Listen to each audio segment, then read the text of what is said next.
Cumprimento a todos no santo e bendito nome de Jesus. Uma alegria mais uma vez estarmos aqui, reunidos no nome de Jesus, cantando louvores a Ele, buscando a Deus em oração e também para ouvir a voz do Senhor. Eu convido a você que abra a sua Bíblia no livro de Neemias. Vamos discorrer sobre a obra do Espírito Santo na vida deste servo de Deus. Então você pode ir abrindo, você vai tentando me acompanhar, porque eu não vou falar de um texto em particular de Neemias, eu vou procurar fazer um apanhado daquilo que Deus fez através de Neemias, como Deus operou na vida de Neemias, como o Espírito Santo atuou na vida de Neemias. Quando se fala de Espírito Santo, normalmente se pensa mais em termos do Novo Testamento do que do Velho. Mas de fato, o Espírito Santo de Deus, ele já existia antes mesmo da fundação do mundo. O Espírito do Senhor pairava sobre a face do abismo. O Espírito, o Filho e o Pai. Pai, Filho e Espírito Santo, três pessoas, um único Deus, um grande mistério, mistério da Trindade. Pai, Filho e Espírito Santo. E o Espírito Santo é visto atuando nas páginas do Antigo Testamento de distintas formas, na criação e também na vida de diversos indivíduos, homens e mulheres, que foram tocados pelo Espírito Santo, que foram chamados pelo Espírito Santo, que receberam dons do Espírito Santo. Dons do Espírito Santo não é novidade no Novo Testamento. A novidade reside no fato: se no Antigo Testamento temos indivíduos aqui e ali sendo cheios do Espírito Santo, sendo chamados pelo Espírito Santo, no Novo Testamento encontramos o cumprimento de uma promessa, de uma profecia. Lá está, no livro de Joel, capítulo 2, que dizia assim: nos últimos dias, Deus falando ao seu povo, derramarei do meu Espírito sobre toda a carne. A diferença então é que nos dias do Novo Testamento o Espírito é derramado de maneira abundante sobre toda a carne e não apenas sobre alguns indivíduos em particular. Então, no Antigo Testamento vamos ver a obra do Espírito acontecendo aqui e acolá na vida de diversas pessoas. Entre eles está Neemias. Sobre Neemias, o que se conhece a princípio, assim que você começa a ler o livro, é que ele era copeiro. Copeiro do imperador, do homem mais poderoso, do rei mais poderoso daqueles dias. Porque o reino medo-persa, ele suplanta o reino babilônico, o império babilônico. E agora quem está no poder é a Pérsia. E ali temos o rei, o imperador, e o copeiro é um judeu. O copeiro de um rei, de um imperador persa é um judeu. Isto é significativo. Por quê? Porque se você conhece o papel e a função do copeiro, você fica impressionado de saber como pode o rei persa confiar a segurança da sua própria vida nas mãos de alguém de um outro povo, de um judeu. Como? Não era normal isso. Isso é algo estranho até. Porque o copeiro era aquele que experimentava a bebida, que experimentava a comida antes do rei. É aquele que garantia a integridade do alimento que o rei ia comer. Precisava ser alguém da mais alta confiança. Muitas vezes alguém da parentela, ou então alguém da familiaridade, da amizade, da intimidade, porque de fato se tornará alguém da mais íntima associação com o rei. porque estará presente em todas as refeições, estará sempre pronto, sempre perto. Então, a primeira coisa que a gente observa na vida de Neemias é que ele era um homem cheio do Espírito Santo. E, sendo cheio do Espírito Santo, ele revela o caráter de Deus, ele revela os frutos do Espírito. Neemias era um homem de uma integridade tão impressionante, tão fascinante, tão evidente era a sua honestidade, era o seu caráter, que ele foi reconhecido pelo próprio rei para ser copeiro, mesmo pertencendo a um povo distinto. Isto é tremendo. Então guarda a primeira informação a respeito de Neemias. Neemias revela em sua vida um caráter irrepreensível. E sabendo nós que Neemias era um homem de Deus, sabemos o segredo de tal caráter. Um homem íntegro, honesto, que refletia os frutos do Espírito. Primeira coisa a considerar. A outra é que, sendo copeiro do rei, ele tinha inúmeras vantagens. Ele desfrutava, ele comia do que o rei comia. Ele comia do bom e do melhor, bebia do que havia de melhor em todo o império. Ele desfrutava de todo o luxo, de todo o conforto, da mais alta tecnologia da época, se podemos dizer assim, do mais alto conforto, de tudo que tinha de bom no mundo. Neemias partilhava, ele vivia, ele experimentava, ele estava ali, estava a seu dispor. E é nessa condição de uma pessoa privilegiada, de uma pessoa da mais alta integridade, que Neemias recebe a notícia, uma carta, do que estava acontecendo em Jerusalém. E Jerusalém era a sua terra natal. Neemias procedia de um povo hebreu, que foi destruído, que foi vencido, cuja capital foi incendiada, templo destruído, muros foram abaixo, casas destruídas, e o povo disperso para cá e para lá. Décadas já se havia passado desde que Nabucodonosor, em 586 a.C., destruíra Jerusalém. Jerusalém passou a ser quase terra de ninguém. Agora o povo judeu começava a regressar para a sua terra, começava a reconstruir suas coisas, mas não tinham ainda reconstruído os muros ao redor da cidade, o que colocava o povo à mercê de seus inimigos, numa condição de fragilidade tremenda.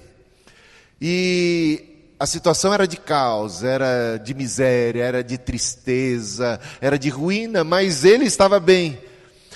Ele poderia seguir a sua vida bem, louvando e agradecendo a Deus por toda a bondade de Deus para consigo, mas ele, ao saber do que acontecia, de como estavam vivendo os seus conterrâneos, ele se moveu por compaixão. Compaixão é um fruto do Espírito. O fruto do Espírito é amor. E amor leva a gente a compaixão. Amor é aquele amor do tipo, Deus amou o mundo de tal maneira que deu o seu Filho unigênito. É se importar tanto com o ser amado que nós somos capazes de ir ao encontro, porque a compaixão nos leva para próximo dos aflitos, daqueles por quem sentimos a compaixão. Nós partilhamos a dor, é padecer com, é compadecer, é padecer com aquela pessoa. É, mesmo estando bem como estava Cristo no céu, ser movido por compaixão, deixar o seu conforto e descer à terra e partilhar a nossa mazela, por amor de nós, vir para próximo de nós, sentir a nossa dor, experimentar o nosso sofrimento. Isso foi o que fez Jesus, isso foi o que fez Neemias. Neemias se compadece, cheio de amor, porque o amor de Deus é derramado em nossos corações pelo Espírito Santo. Amor é fruto do Espírito. Então você está vendo outra característica. Primeiro, a integridade, agora o amor, a compaixão. Ele revela então esse fruto do Espírito, que é o amor e a compaixão. E quando ele revela isso, já no capítulo 1, você está aí acompanhando comigo? Capítulo 1, ele vai chorar. Irmãos, chorar porque está sentindo a dor do outro, porque é sensível à dor do outro. Tem gente que diante da calamidade dos outros não dá nem bola, não é? Mas tem gente que sente a dor e é capaz de chorar. Mas reparem que ele não apenas sente a dor, ele não apenas chora, ele não apenas chega a esse nível, mas ele ora. Tem gente que é capaz de sentir a dor de outra pessoa, mas não chora. Não, chora. Ainda que chore, não é levado ao próximo estágio, que seria a intercessão. E o Espírito Santo intercede por nós com gemidos inexprimíveis. O próprio Espírito é exemplo do que interceder, do que ser intercessor significa. Então, o Espírito, sentindo a nossa dor, partilhando a nossa dor, ele intercede por nós com gemidos inexprimíveis. E Neemias, partilhando este Espírito Santo de Deus, ele se condói, ele chora, e ele passa para um outro nível, que é interceder. Ele coloca os seus conterrâneos como objeto de sua intercessão. Ele intercede por eles. Tem gente que chora, tem gente que até ora, mas Neemias vai mais longe do que chorar e orar. Ele se dispõe a sair e deixar o conforto do palácio e ir ao encontro dos necessitados e aflitos. Isso não é tremendo? Ele chora, ele ora e ele age. Isso é obra do Espírito Santo. E o Espírito Santo é missionário por excelência. Disse o Senhor Jesus aos seus discípulos: e recebereis poder ao descer sobre vós o Espírito Santo, e ser-me-eis testemunhas. Ide por todo mundo, saiam da sua condição, vá ao encontro dos aflitos, vá ao encontro dos necessitados. O Espírito nos compele a esse nível de solidariedade, que vai ao sentir, ao compartilhar da dor, ao chorar, ao orar, ao interceder e ao agir. Ele nos move. E Neemias foi movido pelo Espírito Santo a se compadecer, a orar, interceder e a agir. Eis aí o modelo de como age e como opera o Espírito Santo na vida. Quando nós somos tocados pelo Espírito Santo, nós sentimos a dor do outro. Quando somos tocados pelo Espírito Santo, nós nos responsabilizamos de interceder pela outra pessoa. Quando somos tocados pelo Espírito Santo, vamos mais adiante, nós agimos. Amém. Bom, outro sinal de que ele era um homem de Deus, um homem cheio do Espírito, se vê na sequência. Quando o rei se aproxima de Neemias para pedir comida, para pedir uma bebida, Neemias vai cumprir a sua função como de costume, só que Neemias está estranho aquele dia, porque Neemias está abatido. E o rei estranha, porque Neemias nunca foi visto triste antes desse episódio. Isto é sinal de que Neemias era um homem que refletia os frutos do Espírito. Porque se o Espírito de Deus habita em nós, uma das características, um dos sinais de que o Espírito de Deus está em nós, é a alegria. Eu não vi muitos améns, aqui, foram 2, né? Mas eu posso repetir a frase, quem sabe. Se somos cheios do Espírito Santo, se Deus habita em nós, se o Espírito está em nós, somos alegres. É simples. Somos alegres, temos motivo para sermos felizes. Por quê? Porque Deus está em nós.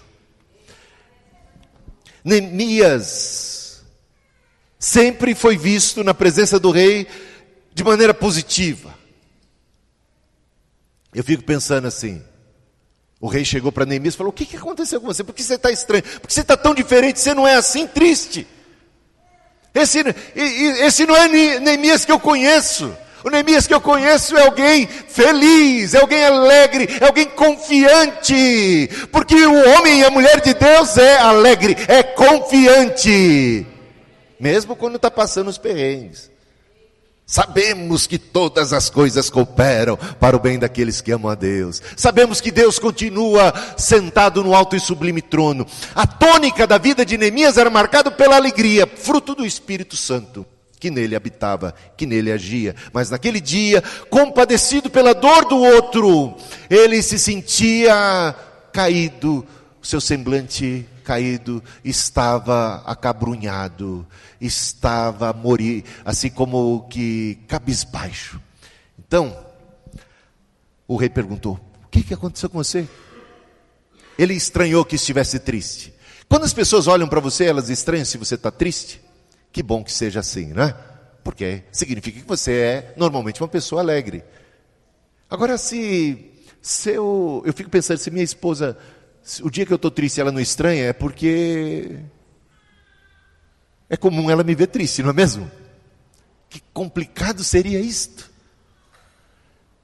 Uma vez aconteceu isso, um crente encontra outro crente, depois de muitos anos, e pergunta, assustado: o que foi que aconteceu com você? Não é, estou contando a história errada. 2 amigos, eu falei que eles eram crentes, mas não eram. 2 amigos se encontram, amigos, colegas de escola, se encontram depois de muito tempo, num supermercado. Mas um estranha o outro e diz assim: o que foi que aconteceu com você? Você está triste? Você está deprimido? O que aconteceu com você? Ele falou assim: não, eu me converti. Belo testemunho esse, não foi? Esse não é Neemias.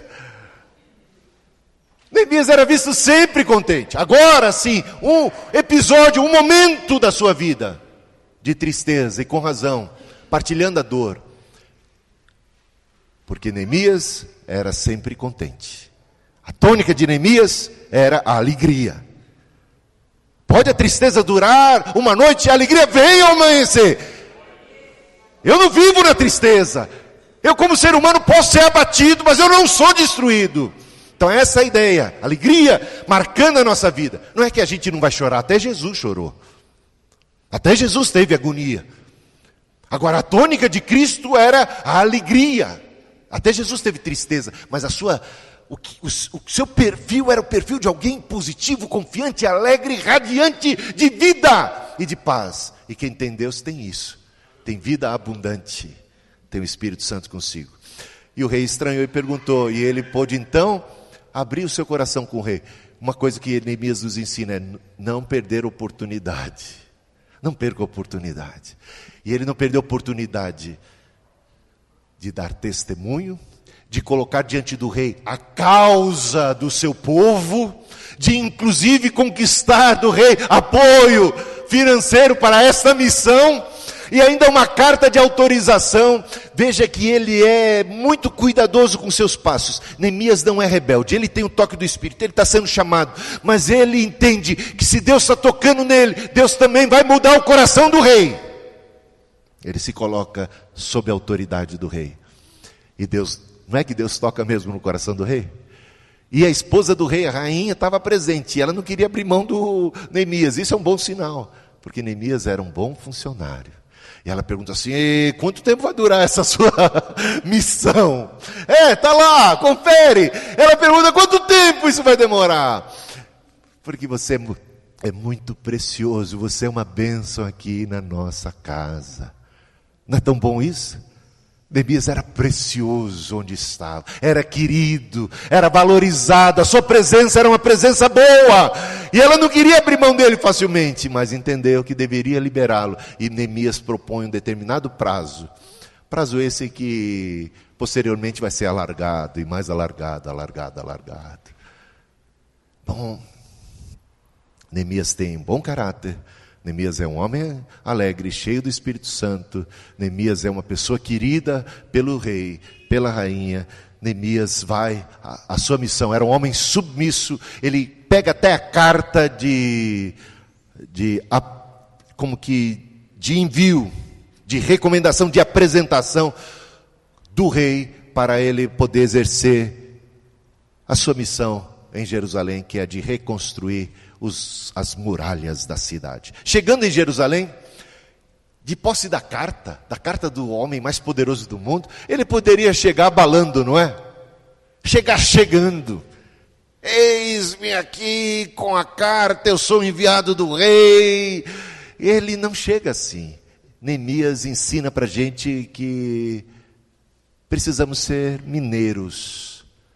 Precisamos comer pelas beiradas, precisamos ser cuidadosos, não podemos ser afoitos, não podemos ser precipitados, não podemos deixar o ânimo ir à frente da nossa razão, precisamos ser ponderados.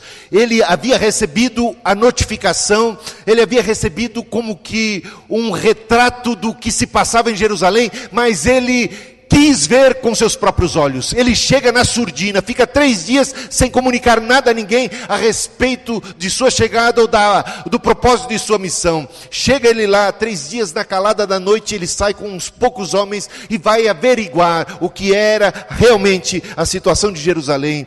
Antes de tomar qualquer atitude, antes de propor qualquer coisa, ele analisa a situação com o devido cuidado. Meus irmãos, Neemias tem aquele que é um outro dom do Espírito Santo, que é a sabedoria. Ele tem um outro dom do Espírito Santo, que vamos ver mais adiante, que é o dom de governo, o dom de liderança. Isso é um dom espiritual também. Dom de governo, dom de liderança. Que sabedoria, que prudência, que cautela, como é cuidadoso com seus passos. E assim, ao analisar, e depois de 3 dias, é que ele vai com um plano já definido, tendo ele orado, tendo ele buscado ao Senhor e a sabedoria do Espírito, apresenta-se agora diante do povo e anuncia a sua missão. E anima o povo. E ele, por ser uma pessoa determinada, cheia do Espírito Santo, ele tem como que uma força catalisadora. E encontrou ele graça diante da multidão, do povo, que ao redor dele agora se compromete nesta missão tão tremenda, nesse desafio tão grande, porque diante daquele caos, Neemias ainda mantém a confiança de que é possível. Temos poucos recursos, mas nós podemos nos unir, e se unirmos forças, vamos reconstruir estas muralhas para a nossa segurança, para reconstruirmos a nossa nação, para reconstruirmos a nossa sociedade, para nos levantarmos como povo. E ali foi que Neemias ganha o apoio do povo. Mas quando a gente está numa missão, e quando a gente ganha, já começa a iniciar o projeto, sabe o que acontece? Oposição também vem. E quando as pessoas recebem e se veem diante de oposição, como aconteceu com Neemias, não é para assustar, é natural que venha. É natural que quando você está liderando algum projeto, tenha opositores. Isto é a história. Todo projeto, e principalmente se for um projeto de Deus, vai ter oposição. E ali se levantavam Sambalate, se levantavam Tobias. Ele tinha oposição dos de fora, que começavam já a ridicularizá-lo, dizer quem é esse almofadinha, que vem lá do palácio, chegou agora, está pensando o quê? Quem ele pensa que é? O que ele está fazendo? Chegando agora, vai fazer o quê? E riram e zombaram dele, mas ele permaneceu firme e constante. Se você tem uma visão, se você tem um chamado de Deus, não se abale com as críticas. Tem gente que é muito sensível às críticas, recebe crítica e já desanima. Que é isso? Tem que aprender com Jesus, tem que aprender com Neemias, tem que aprender com os apóstolos. Nós seremos perseguidos, nós receberemos afrontas. Neemias foi caluniado, Neemias conspiraram contra ele, se levantaram, fizeram chacota dele. Olha, houve até falsos profetas contra Neemias, gente de dentro, mais próxima dele. Tem um tal, abra aí a sua Bíblia em Neemias 6, versículo 10, vamos ler? 2 profetas, pelo menos, se levantaram para derrubar, destruir Neemias. 2 falsos profetas, pseudos profetas, mas que eram tidos como verdadeiros profetas naqueles dias. Até Neemias os reconhecia como verdadeiros profetas até esta data. Veja o que acontece aqui. Tendo eu ido à casa de Semaías, esse profeta, filho de Delaías, filho de Metabel, que estava encerrado, disse ele: vamos juntamente à casa de Deus, ao meio do templo, e fechemos as portas do templo, porque virão matar-te. Aliás, de noite virão matar-te. Porém eu disse: homem, como eu fugiria? E quem há como eu que entre no templo para que viva? Porque a proposta desse falso profeta é: eles vão te matar. Eu recebi a visão, eles vêm contra você para te matar hoje, e o único lugar seguro para você é dentro do templo. Entre dentro do templo, fique no santo dos santos. Opa! E ele, que história é essa? Primeiro, de eu fugir como um covarde. Segundo, de eu me esconder no lugar santíssimo. Ninguém entra lá e fica impune. Sei não. De maneira nenhuma entrarei. Isso viola a palavra de Deus. E nem por amor à minha vida sou capaz de violar a palavra de Deus. Então percebi que não era Deus quem o enviara. Isso é muito lindo. Significa que ele tinha um outro dom do Espírito Santo, que é discernimento de espíritos. Eu não tinha discernimento de espírito. Eu fui ganhando isso com o tempo, as duras penas. A princípio, para mim, se era pastor e falava, é de Deus. Se tinha uma Bíblia e falava, era de Deus. Se profetizava em nome de Deus, é de Deus. Como alguém poderia ousar falar em nome de Deus e não ser de Deus? Santa ingenuidade. Santa nem tanto. Tola ingenuidade. Supor que todos aqueles que se apresentam como profetas são verdadeiros profetas. Que todos aqueles que dizem falar em nome de Deus, de fato estão falando em nome de Deus. Então, quando vem uma palavra profética para você, o que é que você tem que fazer? Você tem que julgar. Diz o apóstolo João: provai os espíritos para ver se de fato procedem de Deus. Diz o apóstolo Paulo em 1 Coríntios capítulo 14: julguem as profecias. Não recebam de coração aberto tudo que se diz em nome de Deus. Sejam como os bereanos, que até quando os apóstolos pregavam, eles iam nas escrituras sagradas conferir para ver se o que falavam era de fato o que dizia a palavra de Deus. Sejamos prudentes, cuidadosos nesse ponto. Como revelou Neemias ser alguém muito cauteloso também em dar crédito a tudo que se diz. Percebi que não era Deus quem os estava enviando. Tal profecia falou ele contra mim, porque Tobias e Sambalate o subornaram. Para isto subornaram para me atemorizar, e para que eu assim viesse a proceder e a pecar, para que tivessem motivo de me infamar e me vituperassem. Aliás, se ele tivesse aceito tal recomendação profética, tivesse se refugiado dentro do templo conforme a instrução, teria Sambalá e Tobias, teria esse próprio Semaías, teriam outros inimigos de Neemias. Agora oportunidade para fazerem o seguinte: acusarem Neemias de profanar o templo. Olha que coisa, olha que cilada. Eu quero ler ainda o versículo 14, porque perceba que as ciladas contra Neemias não eram pequenas nem fracas, vinham de todos os lados. Diz Neemias aqui: lembra-te, meu Deus, de Tobias e de Sambalate, no tocante a estas suas obras, e também da profetisa Noádia. Opa, tem uma outra profetisa aqui, que a gente não conhece muito bem a história, mas que pelo jeito aprontou também. E dos mais profetas que procuraram atemorizar-me. Então não era um tal apenas de Semaías, não era apenas a Noádia, eram também outros profetas que estavam tentando conturbar a mente, atemorizar. Que coisa. Mas Neemias vai em frente, não teme, vence.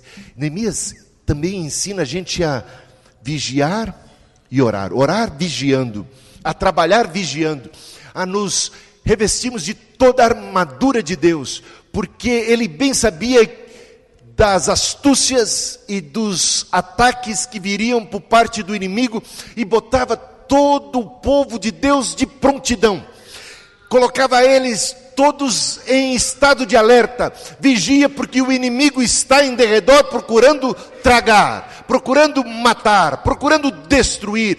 Sejam vigilantes, estamos em campo de batalha, então trabalhem, mas trabalhem em estado de alerta. Enquanto uns dormem, outros vigiam.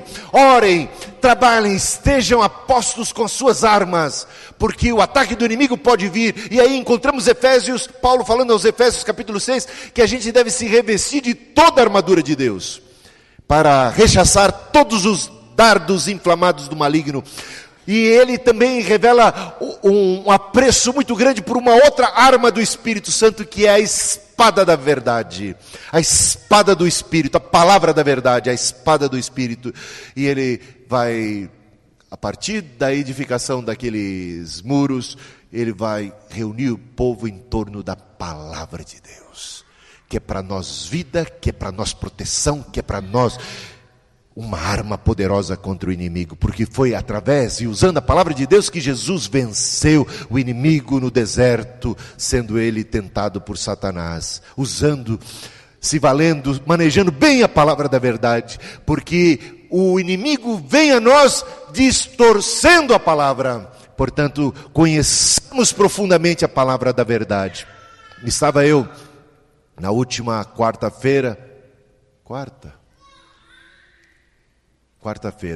no Exército da Salvação, e lá recebemos a visita do general do Exército da Salvação. Trouxe uma mensagem, e nessa mensagem ele falou uma frase que eu achei muito significativa. É a seguinte: ele falou a respeito dos fiéis, dos crentes, dos cristãos dos nossos dias, que infelizmente a grande maioria deles conhece mais sobre o que se passa na televisão do que sobre o que se passa nas Escrituras Sagradas.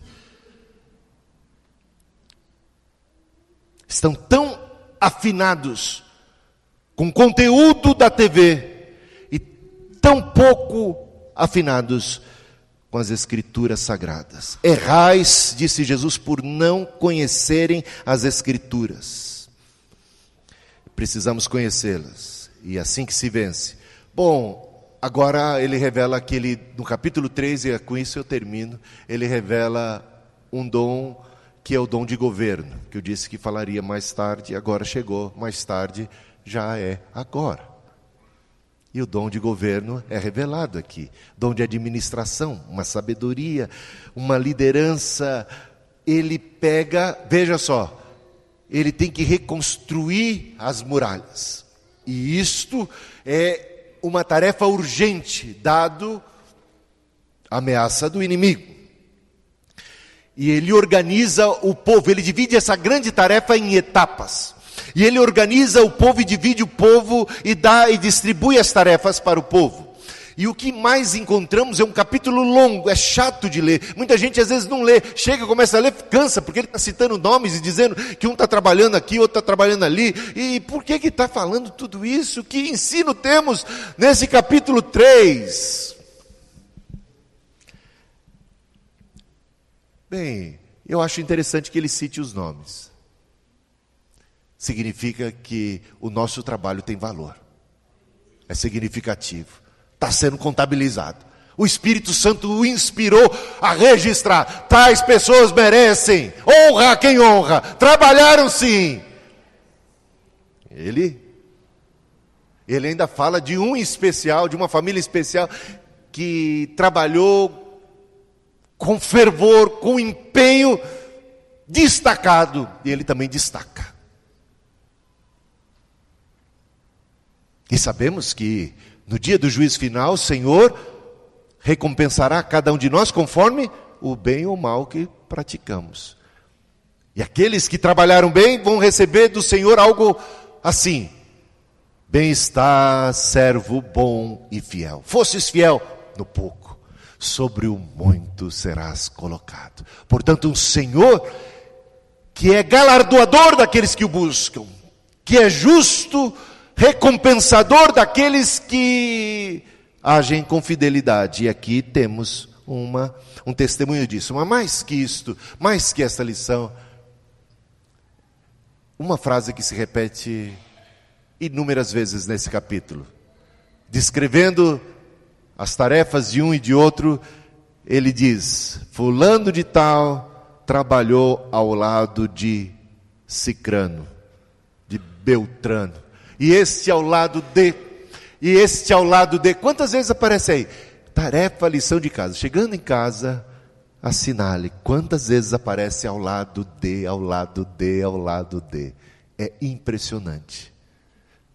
Trabalhar ao lado é fácil ou é difícil? Depende da perspectiva.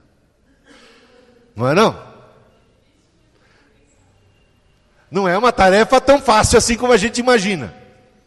Exige o quê? Um bom jogo de cintura. Tem gente que prefere trabalhar sozinha. Tal é a dificuldade, às vezes, de trabalhar do lado de.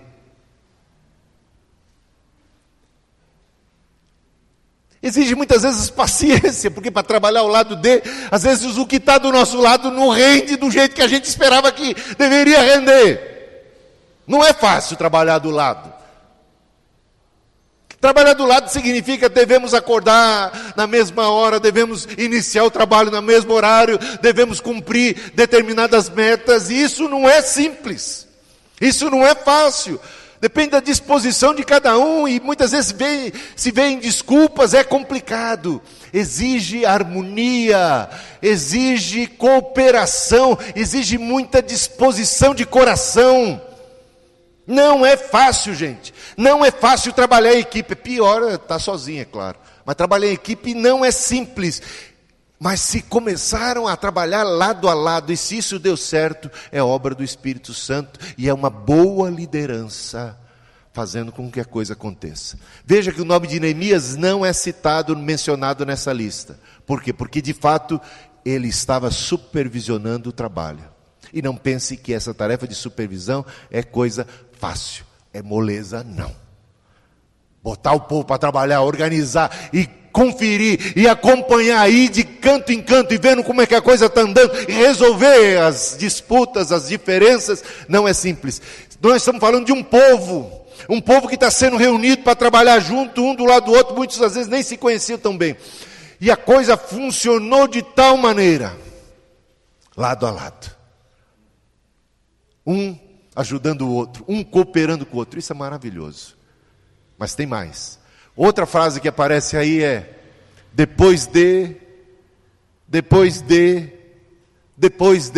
Ou seja, o trabalho não parava dia e noite. Neemias dividiu e distribuiu as tarefas também em turnos. Então você ficava com o turno do dia, o outro pegava o turno da noite, e assim a obra não parava. Mas trabalhar depois de também não é simples. A ideia de colocar azeitona na empada de alguém passa pela seguinte tentação: eu não vou dar uma mão para o outro levar o crédito. Está entendendo? Eu não vou contribuir para o outro receber a glória no final, porque a empada de fato é dele, ou é dela. Eu não vou dar uma mãozinha aqui, eu não vou contribuir com isso, que depois vai acabar eu não vou receber mérito nenhum disso, vai acabar o outro recebendo mérito. Eu não vou botar azeitona na empada de ninguém. Isso é mais comum do que a gente imagina. O ser humano natural, sem o Espírito Santo de Deus, tem por tendência mais natural possível gostar de receber as honras, as glórias, os elogios. E ser individualista nessa questão. Não admitir trabalhar depois de querer ajudar o que o outro fez, contribuir. Não. O que se vê com mais frequência é o seguinte. O que se passou comigo há muito tempo atrás, comigo não, na igreja em que eu estava, quando ainda era jovem, e a mocidade passou por uma crise e havia muita disputa. Naquela época, vocês não fazem ideia o que era a disputa para ser líder da mocidade. Eram outros tempos. As pessoas quase se degladiavam. Havia como que partidos para chegar à liderança. Se buscava o destaque, a primazia, assim, de maneira descarada, eu diria. Descarada, o negócio era feio. Então, quando uma determinada liderança estava, havia tinha a turma da situação e a turma da oposição, como os partidos políticos. E os da oposição torciam para dar tudo errado, conspiravam contra, não apoiavam em nada, e queriam mesmo ver a casa cair para eles assumir o poder. Quem é que já presenciou um negócio feio desse dentro da igreja? Levanta a mão assim, discretamente, para não chocar. Já viram? Bem, é como eu sou das antigas, isso acontecia aos montes. E aí, então, uma diretoria não aguentou, não subsistiu as pressões aos Sambalás e aos Tobias da sua época, e desistiu, abandonou o cargo, assumiu então uma nova diretoria, os Sambalás e os Tobias. Bom, que encontraram por sua vez outros Sambalás e Tobias e desistiram. A terceira turma. Chegou esse novo Sambalá e Tobias, que havia conspirado contra a diretoria que agora acabara de renunciar. Ninguém chegava ao fim do mandato. E ele, no seu discurso de posse, pasme, havia discurso de posse de diretoria de mocidade naquela época. Ele toma a palavra, e eu lembro, eu era um membro assim, recém-chegado naquela mocidade. Eu via tudo de maneira um pouco... Eu estava um pouco assustado com tudo que estava acontecendo. Bom, tinha eu meus 16, 17 anos de idade. Ele pegou a palavra e disse assim. Primeiro ele começou a desfazer de tudo o que tinha feito o seu predecessor. Desfazer, pisar, derrubar, destruir. E terminou o seu discurso com esta frase.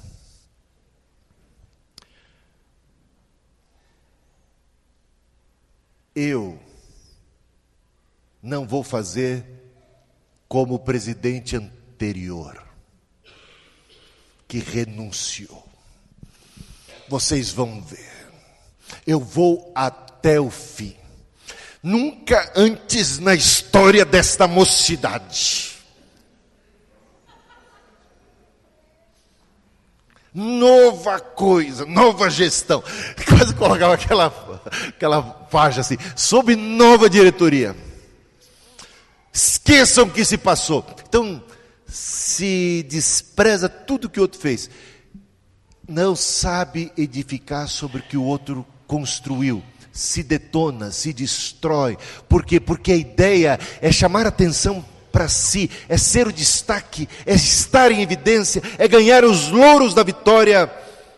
Mas quis o destino, e o destino foi cruel com tal presidente, que ele renunciou em menos de 6 meses. Porque se eles estão na liderança, todo mundo tem que apoiar. Mas quando outros estão na liderança, eles não dão apoio. Portanto, o coração deles não está, de fato, na obra. São pessoas que estão procurando as coisas para si. Não sabem trabalhar depois de. Pense então comigo, que coisa maravilhosa aconteceu. Neemias conseguiu com que as pessoas trabalhassem ao lado de, e conseguiu com que as pessoas também trabalhassem depois de maneira acelerada. E isso foi tão fantástico, tão tremendo, que em 52 dias, as muralhas foram totalmente construídas. 52 dias? Não é pouco tempo para construir muralhas? Um povo pobre, sem recursos. Que coisa fantástica. Meus irmãos, o que Deus pode fazer quando nós não nos importamos com quem vai levar a honra, com quem vai levar a glória, é algo extraordinário. Quando nós podemos cantar como aquela canção: cresce, que ele cresce, que eu diminua, não importa eu, importa o corpo de Cristo, a igreja.